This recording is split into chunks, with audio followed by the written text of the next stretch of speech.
కొండా సురేఖ గారు సమంతకి అపాలజీ చెప్పడం అనేది అంతకన్నా స్టూపిడిటీ అయితే నేను చూడలేదు.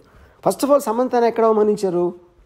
కొండా సురేఖ అవమానించలా, పొగిడారు. యాక్చువల్గా ఎందుకు పొగిడారంటే అక్కడ ఏమంటున్నారు ఆవిడ, నాగార్జున నాగ చైతన్య ఇద్దరు కలిసి ఒక మామగా, ఒక భర్తగా, ఒక కోడలిని, ఒక భార్యని తనకున్న ఒక ఆస్తి కాపాడుకోవడానికి వెళ్ళమని ఫోర్స్ చేస్తే తను కాదని చెప్పి విడాకులు ఇచ్చి వెళ్ళిపోయింది అన్న. అక్కడ సమంతకు అవమానం ఏంటి? సమంతని పొగిడినది. యాక్చువల్గా అవమానించింది ఎవరిని?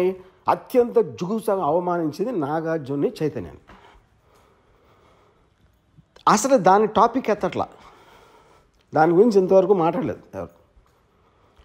సో ఇప్పుడు ఇలాంటిది చెప్పడం కన్నా అంటే అక్కినేని కుటుంబం అంతా ఉన్న హుందాతనం, వాళ్ళకున్న extraordinary reputation, most dignified and reputed, అది ఒకసారి పక్కన పెట్టి ఏ ఇంట్లో అయినా ఒక మామని భర్తని ఇలాంటి ఆరోపణ నేనైతే నా జీవితంలో ఏం లేదు ఇలాంటిది.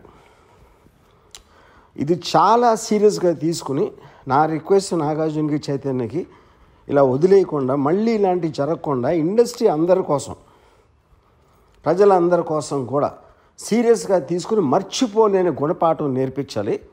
దీనికి తప్పిస్తే మన దగ్గర వేరే మార్గం లేదు. ఇలాంటిది మళ్ళీ జరగకుండా చూడాలి. కొండా సురేఖ గారు సమంతకి అపాలజీ చెప్పడం అనేది అంతకన్నా స్టూపిడిటీ అయితే నేను చూడలేదు. ఫస్ట్ ఆఫ్ ఆల్ సమంతని ఎక్కడ అవమానించారు? కొండా సురేఖ అవమానించలా, పొగిడారు. యాక్చువల్గా ఎందుకు పొగిడారంటే అక్కడ ఏమంటున్నారు ఆవిడ, నాగార్జున నాగ చైతన్య ఇద్దరు కలిసి ఒక మామగా, ఒక భర్తగా, ఒక కోడలిని, ఒక భార్యని తనకున్న ఒక ఆస్తి కాపాడుకోవడానికి వెళ్ళమని ఫోర్స్ చేస్తే తను కాదని చెప్పి విడాకులు ఇచ్చి వెళ్ళిపోయింది అన్న. అక్కడ సమంతకు అవమానం ఏంటి? సమంతని పొగిడినది. యాక్చువల్గా అవమానించింది ఎవరిని? అత్యంత జుగుప్సగా అవమానించింది నాగార్జున చైతన్యాన్ని.